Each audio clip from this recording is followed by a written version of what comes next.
podcast listeners. I'm your host, Jacko Zwetsloot. Today, it is Monday, August 8th, 2022, and joining me here in the studio are three crack members of the NK News and NK Pro team to discuss some of the recent news stories out of and about North Korea, as well as July's month in review put together by our very own James Fretwell. But first, please, before we begin, get a review out about this podcast on iTunes, Audible, Spotify, whatever platform you use. Oh, sorry, Spotify, you can leave a rating, but no reviews. But on the other platforms, you can. And on YouTube, you can share it. You can leave a wonderful comment.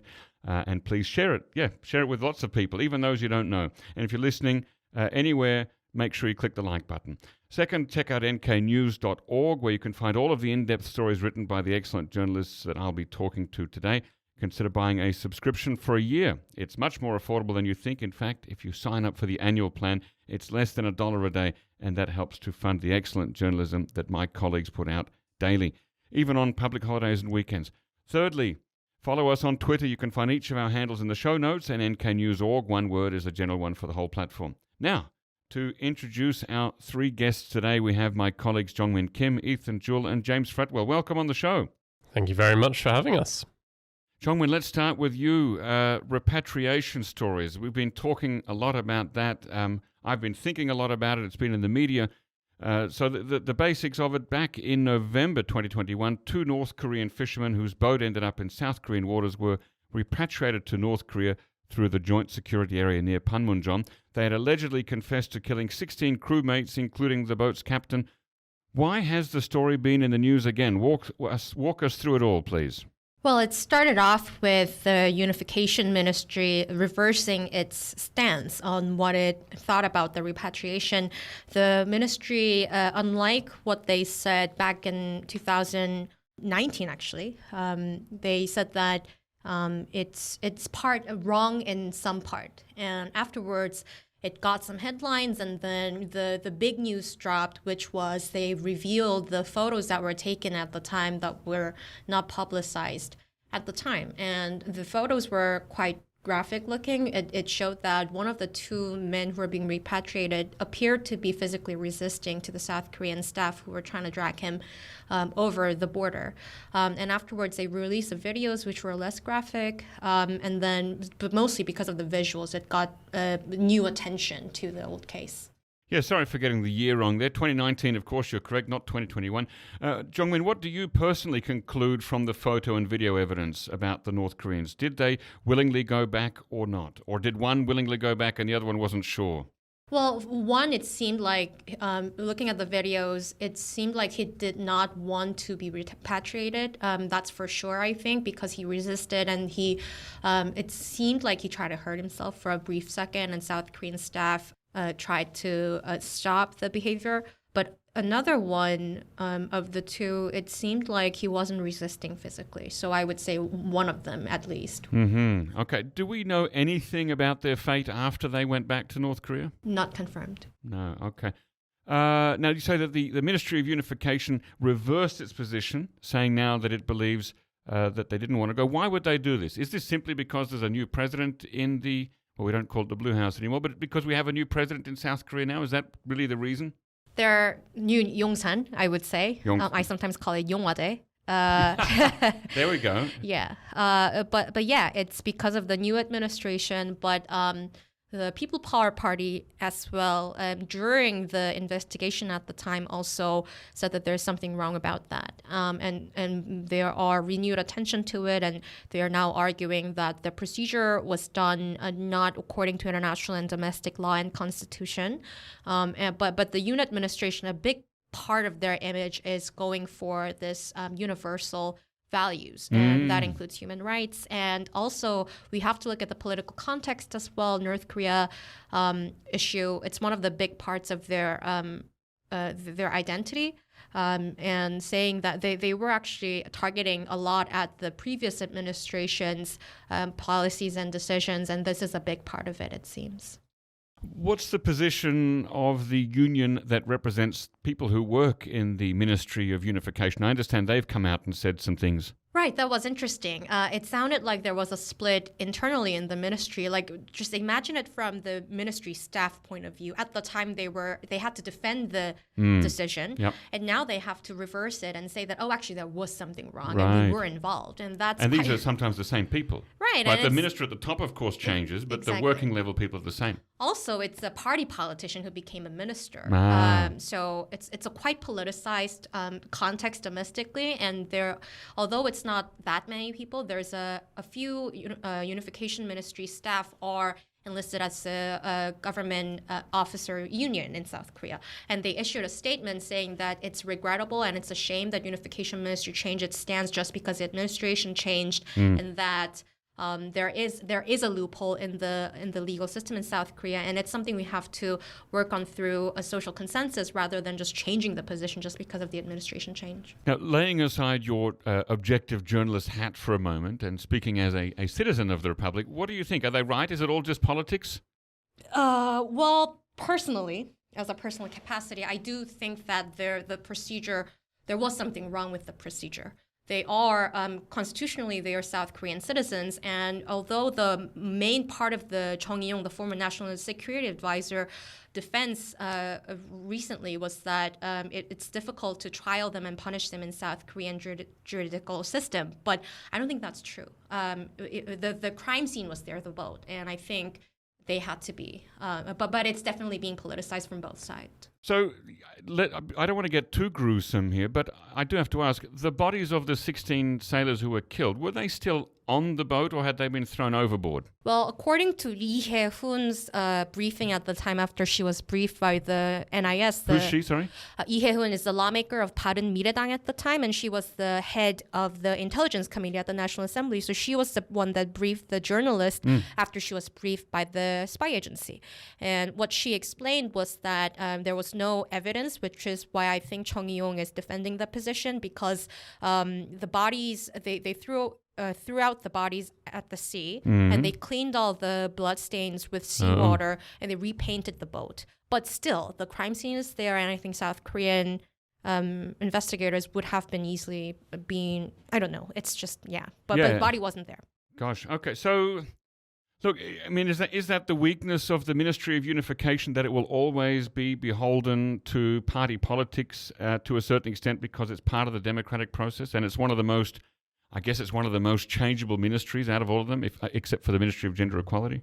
Well, yes and no. I think this is a case that's actually quite rare, because even aside from regardless of the party politics, Unification Ministry, although they change a little bit, they did not reverse the stance like this. This is very extreme, I think. Could an argument be made that the United Nations Command, which is not part of the political cut and thrust here in Korea, would be or could be a more neutral arbiter of determining the will of a North Korean about whether they want to go home or not? Well, they're in a difficult position as well. They are the observers here. And if these are the military personnel that are being sent back, they can be in charge of it. But if these are civilians, it has to be done by South Korean authorities. So it's difficult for them to intervene. But I imagine that if they saw a violation of human rights like blindfolds and the hand ties, they could have said something. And I heard that they did. Right. But it's difficult for them to the photographs of the men we saw in Freedom House, they were tied up with ropes. But when they're being taken over through the conference row to the military demarcation line, I don't see them in ropes anymore. It seems like the ropes have been removed, perhaps to not alert the UNC that something untoward was happening here. And another part is Unification Ministry also got into trouble because they have to submit this formal document to the United Nations Command that they will be repatriating someone, and they did. And what I confirmed was that their explanation was that they didn't ask if it was forced repatriation. It's not in the form, so they didn't write it. They just said repatriating North Koreans. But what the People Power Party is arguing is that you still had to explain what the situation is. So the UNC did not know that this is going to be forced repatriation. So hypothetically, if this had been a North Korean naval vessel and they'd been too naval ensigns on board who had killed their commander and everybody else. They would have then had to be repatriated through the UNC because they're military. They can. They can. But it's also, if it's on the sea, it's a bit more complicated. But there is also March 2022 case where there was I think they were civilians though. They were sent back, and People Power Party say that UNC wanted to join the investigation process, but before they arrived at the sea, they already repatriated That was them. March this year, you say? Yes. Very recent, okay. And a day before election. Has the UNC commented on the issue at all? They did not officially.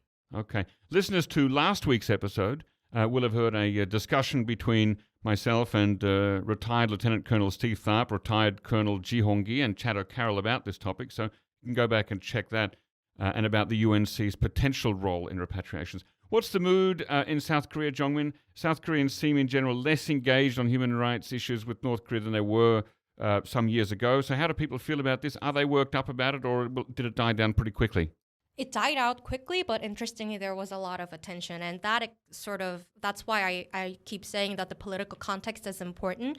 A lot of people, according to a poll, the vast majority of the South Korean citizens actually did see the footage. But the reaction was split. Some people, more progressives, were saying that they released the photo to sensationalize the issue again. But the conservatives tended to say that, that's actually a very solid proof to show that it was a forced repatriation, involuntary repatriation. So it's very split. But it's interesting because generally South Korean citizens don't really care about North Korea or human rights issues. But particularly because very much politicized in South Korean context, actually there were a big attention to it for a few weeks, but it died down now. Okay, well, thank you very much, Jeongmin. James, moving on to you, a month in review for July. Medical supplies. One of the most interesting stories was based on some photos that NK News obtained of a decree, or pogo in North Korean, released by the Ministry of Public Security on May 14th. Tell us about this decree. What does it say and what's it relating to? So, as you said, these were exclusive images obtained by NK News shortly after North Korea reported on its COVID-19 outbreak in early May. This decree threatens punishment, including the death penalty, for those stealing or selling emergency medicines, producing or selling fake or faulty medicines, and also by shaking public sentiment by raising the prices of food and related commodities. So I think this it sort of implies that North Korean authorities were really taking this COVID outbreak seriously. It really cared about the not causing a commotion among ordinary North Koreans, and wanted to keep control of the situation and ensure that it could at least decide where these medicines were going and not have people try and profit off of them.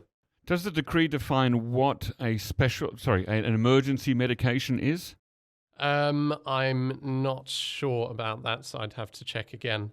But North Korea did declare this, big emergency response to the COVID-19 pandemic. So, it's difficult not to see this in the same context. Sure, right. But it's not for all medications. It's just for a certain subset that have been given an emergency label, I guess.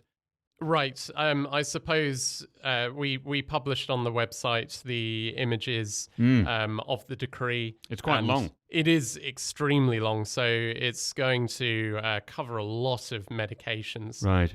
Yeah, I think just generally, we also have to bear in mind that there haven't really been any even vaccinations in North Korea, so we're not sure exactly what kind of. How is North Korea, what kind of medication is it prescribing specifically for fever or COVID-19 if it can't even get vaccinations, which is what most of the world have been relying on to combat the COVID-19 pandemic. Although I should add, there were reports of some Chinese vaccines being administered. But Sinovac? We don't know. And we don't know who to. Right. And we don't know in what quantity. So maybe it's just to a very small select group. There's no evidence of a nationwide rollout of any kind of vaccination for everybody above a certain age. Now, we've heard many times before in dialogue about North Korean human rights that family members of people who are deemed criminals can be exiled or banished to the countryside. And at the bottom of this decree, I actually saw for the first time in a North Korean document a very clear sentence saying that family members of people who are caught and punished will be banished to, it doesn't say to where, but banished. And that was quite interesting to see that written down.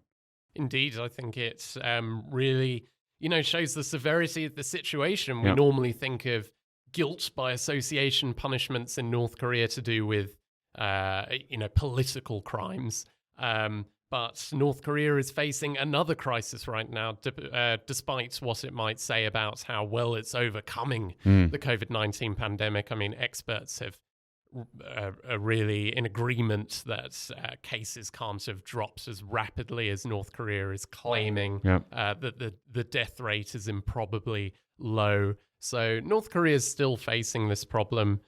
And then related to that decree, there was this very long list, multi-page list of medicines and prices and what's available in one particular Pyongyang pharmacy. Are any of those medicines believed to be able to combat COVID?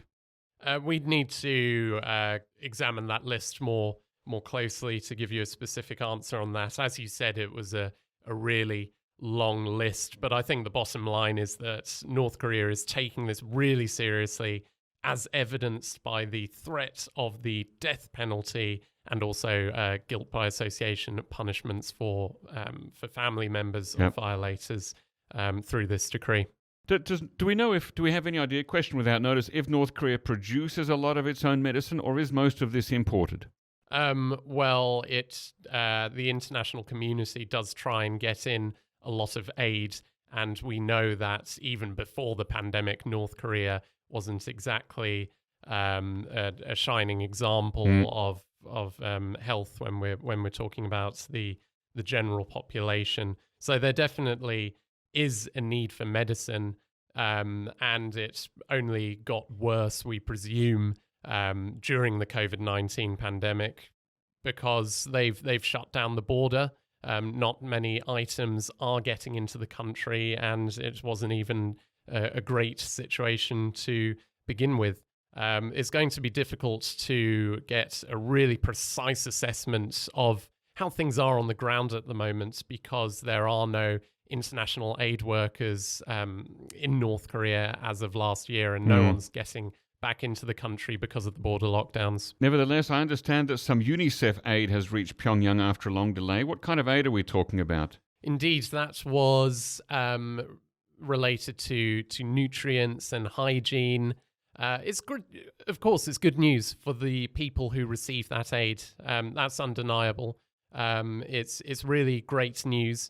But as I said, North Koreans were suffering from a lot of malnutrition even before the pandemic, and we have to remember that these border lockdowns have really reduced what is coming into the country. So we still have to be concerned about this issue.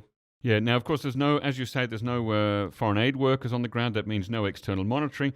What's the likelihood of this aid reaching people outside Pyongyang? Again, that's going to be difficult to tell because there are no aid workers to relay that information to the outside world. Okay, Ethan, moving on to you. North Korea has bought thousands of ventilators from China in June, quite recently, and quite a very exact number, 3,554 invasive ventilators. Now, when I see the word invasive ventilator, it sounds like the kind of ones that you might need for COVID patients who need to be intubated because they can no longer breathe on their own. Is that what's going on here? Have I understood that correctly? Yeah, that would make the most sense. So looking back at the Chinese trade data over the past year or two, we actually see that there's only been 2 shipments of ventilators since, say, 2020. So given that, and both the first one occurring in April and the last one in June, those roughly correspond with the COVID outbreak, of course. So, there's no note attached to the data that says this is for COVID, right. But it seems reasonable to assume that.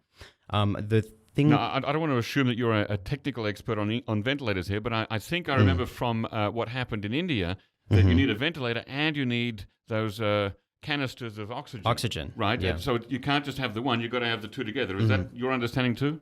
Yeah, that would be my understanding, but again, I'm not a technical expert on ventilators. The one thing I will note, though, is that the different types of ventilators here actually matter. So the ones that were imported in April were recorded as non-invasive ventilators, which basically mean that they use a tight-fitting face mask to go over the patient's face, whereas the invasive ventilator involves essentially inserting a tube into the patient's trachea, which is obviously unpleasant and can actually be quite dangerous if not used correctly.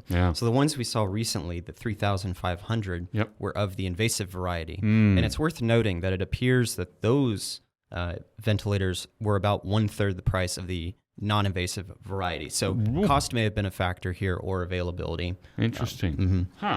Now, why is this happening, Ethan? While, in South Korea we have 100,000 new cases of COVID testing positive each day, but comparatively little use of invasive ventilators, at least that I know of. We don't hear stories in the South Korean media of hospitals being overrun. So what's happening? Right. So as James mentioned, the country has claimed a very rapid recovery from the virus. Now, that being said, experts that we've talked to have said that the way that the country is testing the virus, or testing for the virus, is essentially by taking a host of symptoms that people have and then making assumptions off of those symptoms rather than, say, robust PCR testing of every single person that gets the virus. So the country may have data on hand that suggests that cases are much lower, when in reality, the real picture on the ground is much harder to actually ascertain. Now, South Korea, of course, has much more rigorous testing infrastructure and can conduct tests pretty much on the spot for anyone who wants one anywhere in the country. The same could not be said for the North. And you can buy those, for 5,001, you can buy the self-test, the lateral flow test or rapid antigen, one of those two, over there at any chemist. And in North Korea, presumably these aren't available. It's not to the same level. Do we have any likely stats on cumulative COVID infections or COVID deaths, Ethan? So just going by state media, they've had about 5 million quote-unquote fever cases. Now, fever, again, being a proxy for COVID, so we'll refer to them as suspected COVID cases. Deaths, though, state media only has 75 on record, and it's worth pointing out that only one of those cases is specifically tied to the quote-unquote malignant virus. The rest are fever-related deaths. So even the ones that they admit, only one of them they can actually explicitly link to COVID. Now, of course, this seems very unlikely for a variety of reasons. The biggest one being that when the virus first entered the country, or at least this being the first time we know of the virus entering the country, most of the population was completely unvaccinated and had either minimal or no exposure to the virus whatsoever. So there was likely a lot of immunological naivety among the population, and so the death rate is likely much higher than 75.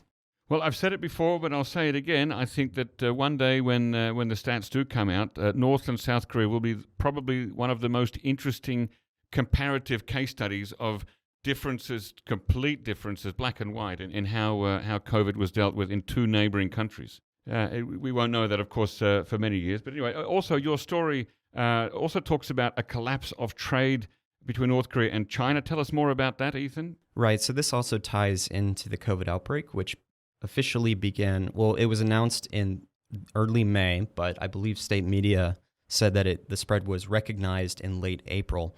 Now, if you actually look at Chinese trade data, it had trade volume between North Korea and China, which is the DPRK's largest trading partner by far, had actually been increasing for about 2 quarters in a row, which was a good sign overall, as many of the people in, say, the border regions rely on trade with China just to sustain themselves. Now, when COVID started to spread in Liaoning province, which is what immediately borders North Korea's northwest border, authorities had actually closed the rail trade route again. So there's a train that runs from Dandong to Siniju, and that train was halted in April once authorities in China started instituting their own lockdowns. Oh, halted by the Chinese side? It was a joint decision, as far as we understand, and that trade route has since been closed. It's scheduled. It's rumored essentially to restart. I heard this weekend, but we'll find out soon enough. So since that closed down and since the country started instituting its strict pandemic measures, there's been a major collapse in trade once again, sort of like what we saw at the beginning of the pandemic. Right, because most trade takes place over that land route, right? Well, it's hard to say because the trade data from China, which is the only way we have access to this information, does not discern or does not specify between land trade or sea trade. Right. Now but what we can say is that shipping, the majority of trade happens by sea anyway. Yeah. So it's possible that they instituted stronger quarantine measures at, say, Nampho, the country's largest seaport, or other ports. That could have certainly slowed trade as well. Okay, wow, it's something to keep an eye on. Let's see if that rail link does reopen this coming weekend. Jeongmin, let's talk defense and into Korean issues. July 27th, recently, there was the what they call the Day of Victory in the Great Fatherland Liberation War. It's also a brand of cigarettes in North Korea, 727, the most expensive ones. North Korea's leader, Chairman Kim Jong Un, gave a speech on Victory Day. What did he say overall, and what did he say in specific about the US and the Republic of Korea? Well, this was a big one from South Korean point of view because this is the first time both state media, actually, it's the first time that North Korean leader Kim Jong Un has mentioned the new president by name. And the theme basically was a big focus was on South Korean defense policy. As I've talked in this podcast multiple times, the President Yoon mentioned the idea of boosting capabilities for preemptive strikes and kill chain against North Korea.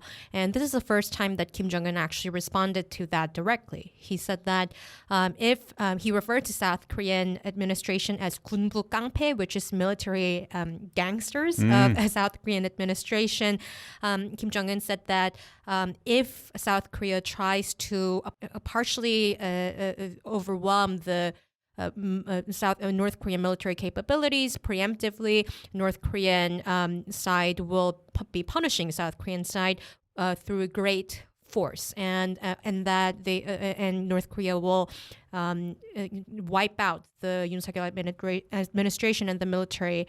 And he was mentioning a preemptive strike idea as boasting 허세. And also referred to a South Korean administration as being crazy and overly confident about hostile policies and going against North Korea.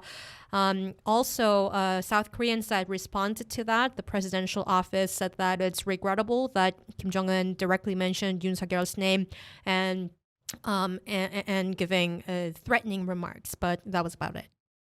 Okay, so calling them gangsters and saying that we're on the brink of war, it's harsh words. What's been the response here in South Korea? Well, that was about it. The presidential office saying that, it's regrettable that they are mentioning Yoon Suk-yeol's name. But interestingly, the Defense Ministry spokesperson said that it's not new. And the reasoning went that it's not new that North Korean side is showing increased nuclear and missile threat, and all South Korea did was trying to respond to that. So basically, it's not new was their stance. Okay, well, that's certainly true. We have heard similar things before. The US and the ROK are resuming field exercises, including training to repel a North Korean attack. This is a defensive tactics. Tell us a little bit more about that and how North Korea characterizes them. Well, first of all, it's important change because during the Moon administration, the field exercises were suspended since 2018 amid trying to improve relations with North Korea and other issues like COVID. So suspended, scaled down, and so on and so forth. So, and also now they are changing the name because they are resuming the field exercises. Oh. So it used to be called CCPT, Combined Command Post Training, I think. And now they are changing it to Ulchi Freedom Shield, UFS. Ulchi is South Korean government drill name, and Freedom Shield, it's new. And they will be holding it for 13 days in late August, and it will be including wartime scenarios, deterrence practices, counterattack drills, and Defense Ministry briefing to the National Assembly went into a lot of details about it. But bottom line is it will be 3 stages, 4 days, 5 days, 4 days, and it will include a practicing transition to a wartime system and how to repel North Korean attacks and counterattacks as well. What did you say the name of the exercise was again? Ulchi Freedom? Shield. Because I know we've had similar ones before. 자유의 방패. We've had Ulchi Freedom Guardian before, Ulchi Yes. Focus Lens back in the 1990s. So we've gone through a number of iterations. I'm sure I'm going to get a message from Steve Tharp to clarify the names of these things and what they all mean. Well, I did write a mammoth-length explainer before You did, on the yeah. changes of the names and the types of joint trainings and exercises since the 70s and 60s. So, Right, that's a very good piece. People should go and... Was that on NK News or NK Pro? I'm not sure. Okay, but definitely go and check that one out, listeners. Now, what about Kill Chain? Is that... North Korea gets a bit worked up about that sometimes. Is that a decapitation strike? Is that what it's all about? Well, South Korean side does not say directly that it's decapitation drills, but the idea itself includes that, because when Yoon Suk-yeol was talking about kill chain before, he mentioned that it includes the idea of preemptively striking not only the source of the launch, which means missile base, but also includes the source of leadership, like where the order was given, and that Right. usually means Kim Jong Un himself. Okay. So what? I mean, we see this cycle each year when there are exercises that North Korea makes these statements saying that they're war games, that they're aggressive. What is it accurate about, and what does it exaggerate when it criticizes these exercises? Well, from South Koreans and from the Allies' point of view, even with the new Ulchi Freedom Shield, they keep stressing that it's a defensive drill rather than an aggressive one. But from North Koreans' point of view, I think they do have a point when they perceive it like an aggressive one because of the things that I've just explained. Their definition of hostile policy is very broad. So I think this training also could be perceived as... But something that sticks with me from an earlier podcast is that these exercises are not visible to North Korea, right? They're not on the border. North Korea doesn't yet have spy satellites in the air or U-2 planes. So the only way that it knows these exercises are happening is because they're reported on in the media and because there are public statements about them. Right, and just to clarify, there are much more joint trainings and just trainings by South Korean military that's conducted all year, basically. Right. But there are two big ones that are being reported and publicized, which are the Ulchi Freedom Shield now, Right. and the earlier half one is going to be called Freedom Shield going forward. So these two are actually the big ones that gets publicized, and it's not because they see it right up the border, but more because it's being publicized in a certain way. Okay. James, moving on to you. Economic cooperation between the Donbas republics and Syria. This is a fascinating story. Is North Korea going to be sending workers to Donbas and Luhansk? Have I got the names of the republics right? Anytime soon? I think it's definitely a possibility because the Russian ambassador to North Korea seemed to be suggesting this. The North Korea and the Donbas republics appear to be open to this. Maybe the biggest obstacle is North Korea's COVID-19 restrictions. Well, exactly. No one in, no one out. Well, going out is not a problem. Going in, that's the problem. So they wouldn't be able to return. Yep. And of course, there are UN sanctions on North Korean workers abroad. And a lot of countries did send a lot of their North Korean workers back to the DPRK, but there are still actually North Koreans working abroad because of these COVID restrictions, because Right. North Korea, basically wasn't able or didn't want to accept them back into the country. So yeah, there are workers still out there despite the UN sanctions. So I suppose it's possible that they could simply reallocate the workers who are already out there and send them to occupied Ukraine, or they could send out new workers. What kind of? I mean, has the Russian ambassador specified? Are they building laborers? Are they ship makers? What are they? Well, he did mention, North Korean construction workers. Of course, there's a war going on in Ukraine, and Russia has, is supporting these new republics, and there's going to be some rebuilding efforts going on. and North Korean construction workers have been in Russia and other countries before. It's something that North Korea does to earn funds for its nuclear weapons program. So it benefits everybody. All the parties involved. Right. Obviously, it does not benefit the US and South Korea and others. Well, and presumably not Ukraine either. Who stands to gain the most here? Is it Russia getting cheap labor, or is it North Korea getting foreign currency? Well, I mean, as you said, it's kind of a win-win for both North Korea and Russia because of that. Mm-hmm. It's also, I mean, it's you could look at it as Russia sending another signal to the US that it's not going to cooperate with Washington. Because, you know, if this new emerging Cold War II of the Ukraine war, you know, the world seems to be, in a broader sense, just not confining ourselves to North Korea, but looking in a more international sense, the world does seem to be moving toward two camps, with the US and the West on one side and China and Russia on the other. Yes, I think it's also reflective of Russia and China's lack of support for sanctions.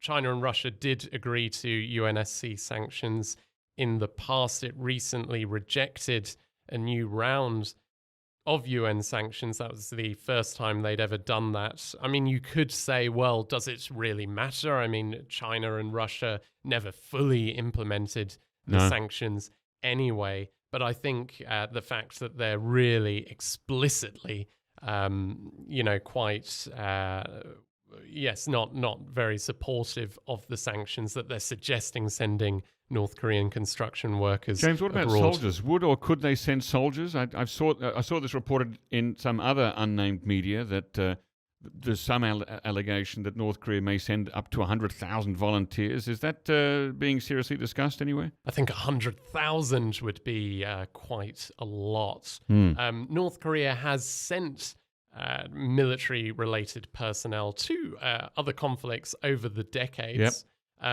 So, you know, for example, the Vietnam War, North Korean pilots were involved in that, and as recently as the conflict in Syria as well. So I don't think that we're going to be expecting an entire, an army, a legion of North Korean soldiers going to Ukraine.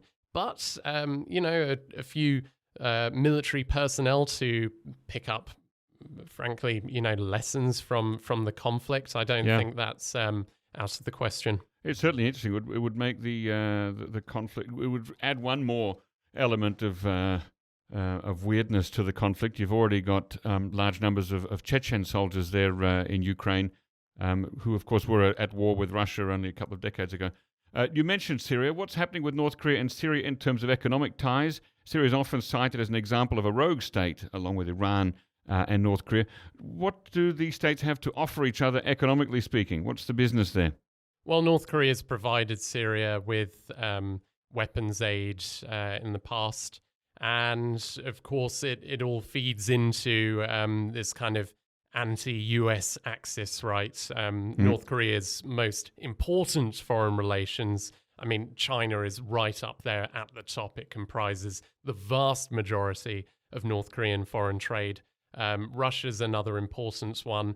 But North Korea has always had links with countries in the Middle East and with Africa. It not only earns funds that go back to Pyongyang to support its nuclear weapons program, but it's also, you could say, a form of anti-US solidarity. Solidarity, yeah. Ethan, I understand that North Korea has purchased a cargo ship recently that will expand the size of its merchant fleet. Tell us the basic details of the story.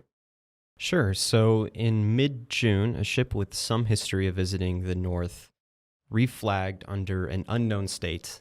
So if you actually check official ship records, it says it's unknown where the ship is from once it stopped in a Chinese city called Shidao, which is on the eastern coast of China. And it's a location that we often see new ships sail from once they've been purchased from the North or by the North. So it then vanished from basically radio tracking systems that we can use to keep tabs on these ships, despite having a relatively steady stream of broadcasts. So this piqued our interest, at which point we uncovered the particulars of this story. So the ship being the Tomi Haru, and to be a little bit more exact, if you check certain ship databases, it'll show as Palau flagged.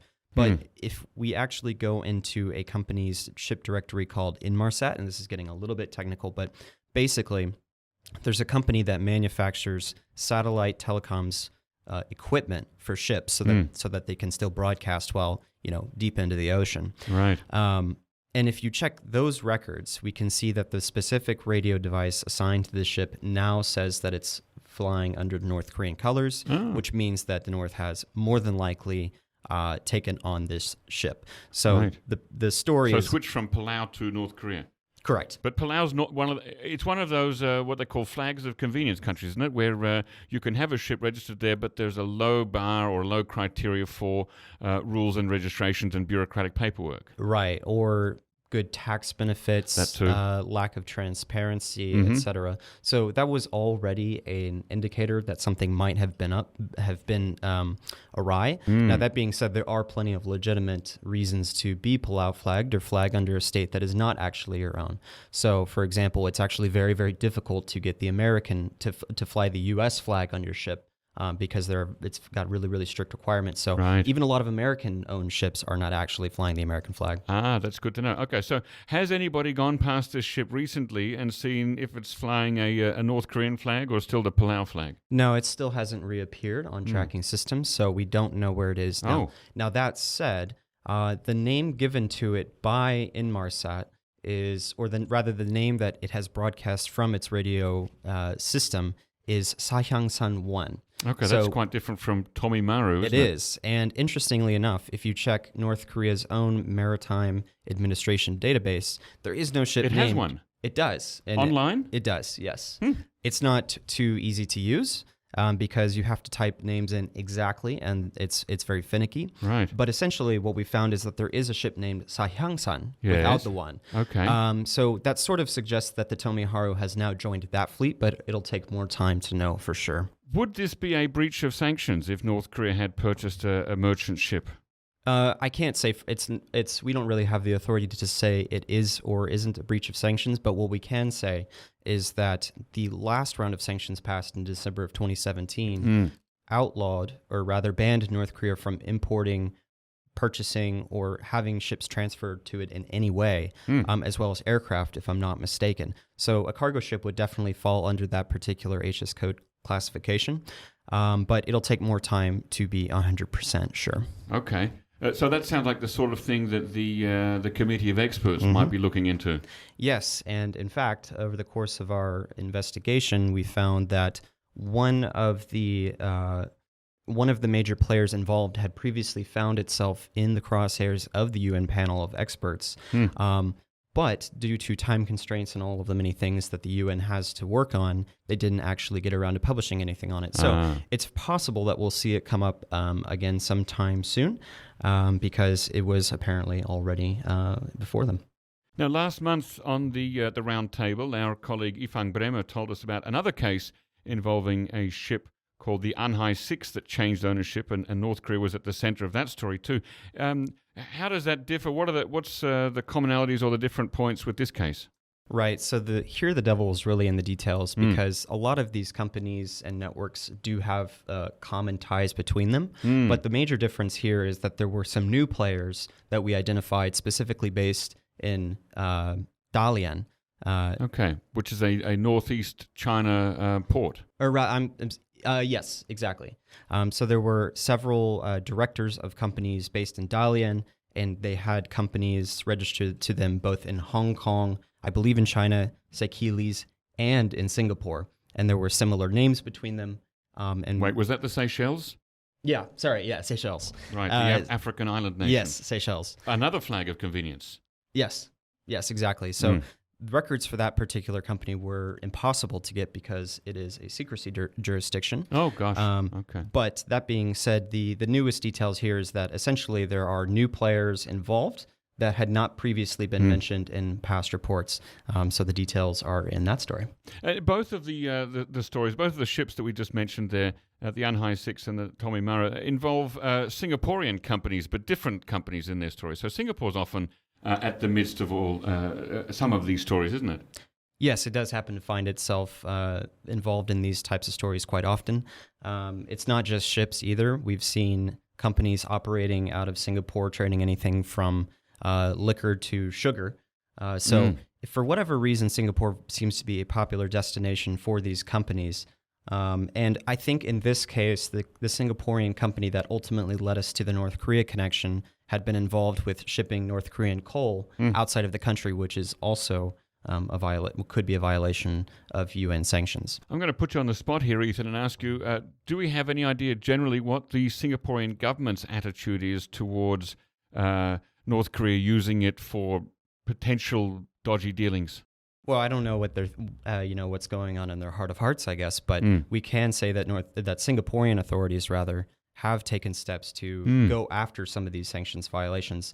And it's hard for me to remember the names off the top of my head, but there were several cases over the last few months where Singaporean officials had actually cracked down on some of these sort of perennial offenders. Now, that being said, the penalties applied to these violators in Singapore don't quite match some of the penalties you might get for other crimes in Singapore.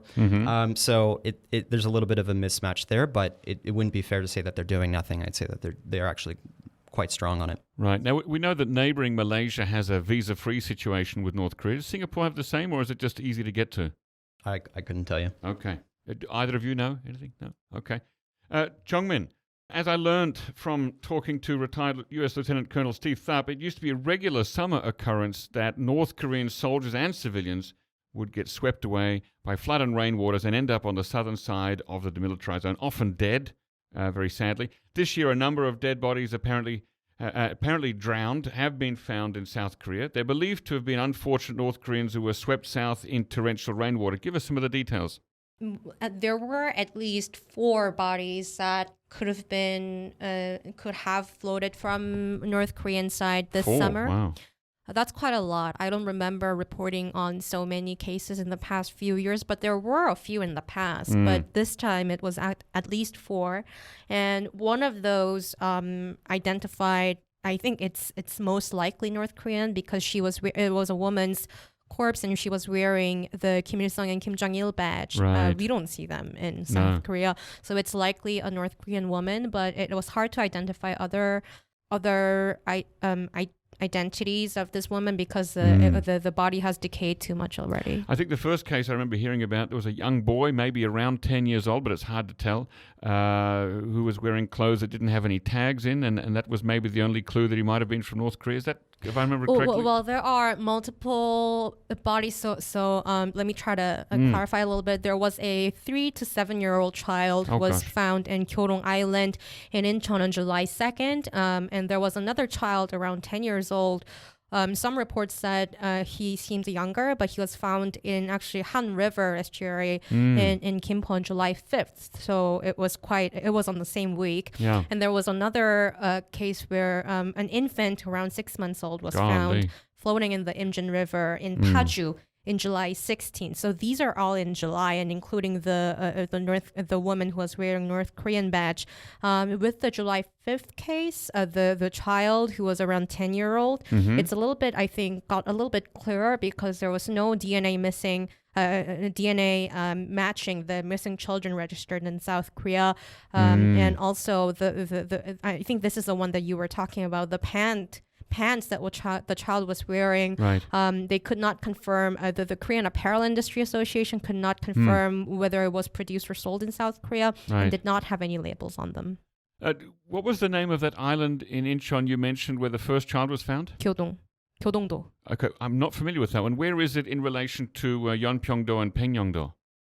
It's far away from there. Oh, very far. Yeah. So he traveled. His body traveled really quite far. Well, but it's all of these bodies. It seems like if they did come from North Korea, Yeah. it was around like 10 kilometers, maybe, or a little bit more, because there's Right. a North Korean water inland. Yeah. There are like rivers that are flowing. There are inter-Korean water Imjingang, and there are many estuaries that flow from north to south. Gosh. Okay. Now, so generally in these situations, it must be difficult to identify the bodies. As you say, if there's no, you kind of have to work backwards. If there's no children reported missing of that age or matching that description in South Korea, you might assume that they're North Korean. Anything more to say about that? Right. So from South Korean authorities' point of view on what do we do with this? Yeah. Basically.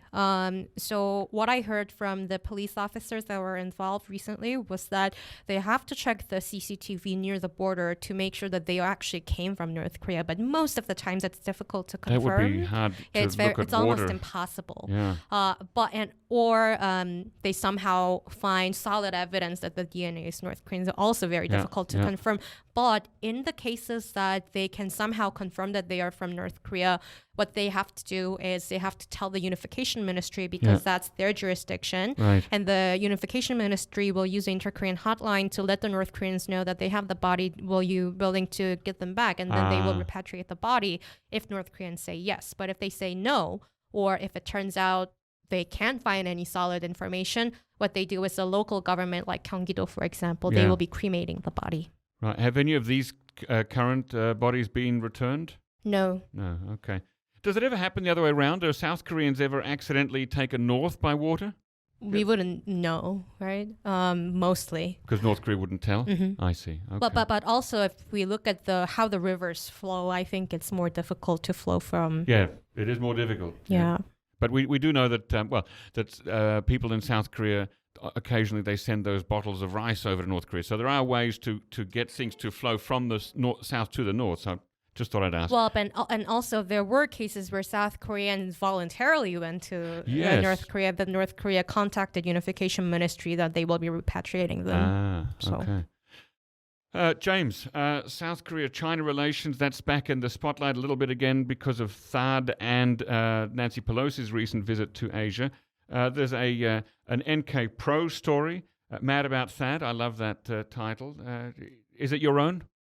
That was Brian Betts' title. Okay. So our editor. Shout out to Brian. Thank you very much for that. Yes. Yes, the article is on Korea Pro, which is our new I beg your pardon. service. Korea Pro, not NK Pro. Yes, but Nancy Pelosi, the U.S. House Speaker, recently visited a few Asian countries. Of course, in the international media, the big focus was on Taiwan and the US-China conflict. But she also visited South Korea, and there was a big kerfuffle over whether President Yoon Suk-yeol would meet with Pelosi. Originally, South Korea said, oh, well, he's on vacation, so he won't be able to meet. And then there were rumors that, oh, actually, they will meet. And then, no, those rumors are false. But in the end, they had a phone conversation. Right. Which they could have had while she was in the States, to be honest. I suppose so. And Pelosi did meet with the Taiwanese and Japanese leaders. This is important because Yoon kind of portrays himself as, he likes to contrast himself with the previous administration, how they were, more willing to play nice with China, improve, play nice with North Korea. But Yoon is the strong pro-American president who's not going to stand for this stuff anymore. No. And I think even if Yoon really was it was just because he was on vacation and the meeting was and the telephone call was managed poorly, it does seem to send this message that maybe actually South Korea and the Yoon administration is a little bit worried about how China would see this. We've got to remember that China, while the US is the South Korea's security partner, China is South Korea's biggest economic partner.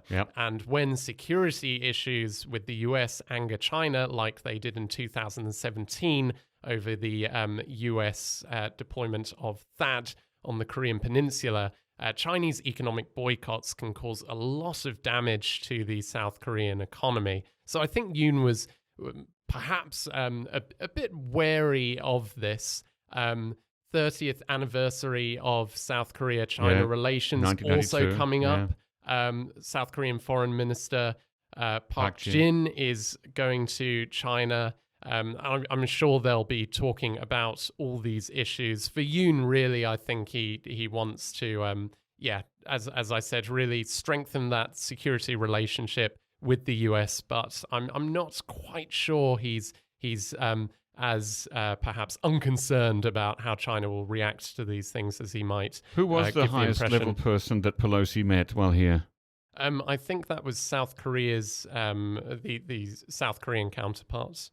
Okay, so yes, so she didn't meet Foreign Minister Park Jin then. I don't think so. Okay. You had a comment to add, Jongun? Yes, I just wanted to point out that we will never really know what the exact intention was from President Yoon, but I do think that what matters is how the narratives get shaped in South Korea, and that narrative was very bad. First of all, the optics was very bad because the Yoon's vacation itself was very controversial from the start because he initially said that, I will go on a vacation, you guys should too. But then his approval rate was just plummeting. And which hasn't been high ever. I know. And then at that exact moment, he was like, okay, I'm canceling my vacation to I'm canceling my trip to the outside Seoul area and I'm going to stay home. So it was a staycation. But Yoon office's explanation was that the Pelosi visit was being discussed 2 weeks ahead, and at the time they were really planning to get outside Seoul. So it sounded like it could have been a PR disaster a little bit, but nevertheless, how South Koreans here, citizens, observed was that on Wednesday when Pelosi arrived, there was no one in the airport, no delegation sent to welcome. And aside from technicalities, that looked very bad. And also, on Wednesday night, although he said he's on staycation, he went to Daeangno to watch a play with the First Lady, and the presidential office released a photo of him drinking at night with the actors of the play. So that's not a great picture. And then afterwards, interestingly, in South Korea, the ultra-right communities, young generation men, they used to be the core supporters during the election, and we could see from the poll in recent weeks that they were leaving already. But I was monitoring ultra-right, ultra-left communities as well as just other online communities. The narrative was very bad from both sides. The ultra-right people were slamming their president, who voted for him. The anti-China, anti-US, pro-Japan line is something that I've never heard of. So the narratives is shaping up really bad in South Korea. So I think regardless of what the intention was, it did not look good. It'll be interesting to see how this, whether this sticks in the long term. James, you have 30 seconds to tell me why THAAD's back in the news. Because Park Jin said that the promise that the Moon administration made to China in 2017 not to have more deployment of THAAD, that actually wasn't a promise, and that South Korea has the right to go back on this. He didn't say that he would deploy more THAAD, but yes, he said he wasn't committing to this. China reacted very strongly. China doesn't like that the THAAD radar system can be used to reach into China and track the movements of its own military. So this is where all this controversy comes from. So really, it's not. We're not back in the news because we're getting more THAAD. It's just because Park Jin said, well, we didn't promise we wouldn't get more THAAD. So it's really just words at this stage. At the moment, yes. So we'll have to wait and see. Okay. Ethan, final story for our review today. North Korean criminals, what are they doing with hospitals and medical centers in Kansas and Colorado? Right. So what we know so far is that last year in May of 2021, and then this April, actually, North Korean cybercriminals were distributing a new type of malware called Maui. That's an island in Hawaii. Hawaii. Yes, but not nearly as nice as Hawaii, unfortunately, because it held critical health systems hostage. The idea, obviously, being that people who are in charge of these places are going to be pretty much have their have no choice but to pay these ransoms because other people's lives are on the line. So what it essentially did is what all ransomware does, which is encrypt your files on your computer or in your server or whatever critical computer systems you have. But sometimes it does a little bit more.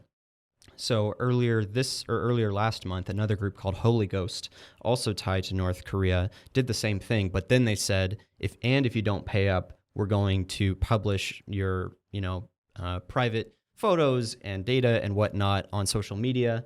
So also sort of extorting people that way and really putting pressure on. Just thinking about the names here, Maui, Holy Ghost.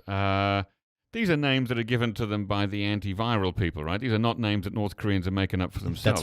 That's right. Yeah, okay, all right. So there are there's no Catholic North Korean hackers sitting there saying, we're the Holy Ghost group, and there's no surfer, long hair, tie dye wearing North Korean hacker saying we're going to be Maui. Unfortunately, not. Okay. And in this particular case, and about Holy Ghost, actually, one other thing they did was that they claimed that they were doing this sort of hacktivism and trying to narrow the gap between the rich and the poor, as well as increase security awareness. Wait, does that come up in the messages that pops up on your computer once they've encrypted all your stuff? So they used to have a dark website. Unfortunately, it looks like it's been taken down, but they listed their goals out, 3 or 4 of them. Really? It was, reducing the gap and So it's like we are here on behalf of the Global South and we're going to mess you up.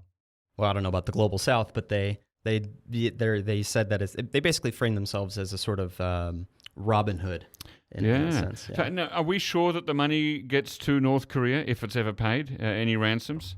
Right. So it's difficult to say without, say, like nation-state level intelligence whether it is for sure. But what we can say is that the techniques and certain code design features have been previously linked to specific North Korean actors. So you can take a new campaign and sort of dissect the code and say, okay, this has traces of something we've seen from Kim Suk-yeol or Lazarus or another North Korean group. Right. Now, of course, it is possible for other nation states to just say, take known malware from other countries and hide behind that and make it could be the Russians pretending to be the North Koreans, for instance.